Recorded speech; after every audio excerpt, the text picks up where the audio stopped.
anh nằm mẹ là xin ông đàn thì mà ngày thật mẹ tốt anh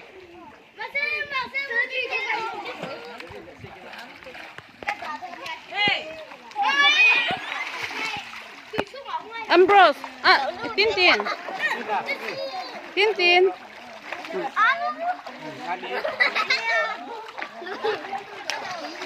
bây giờ mẹ cho tôi đấy bây giờ đâu hay rồi nè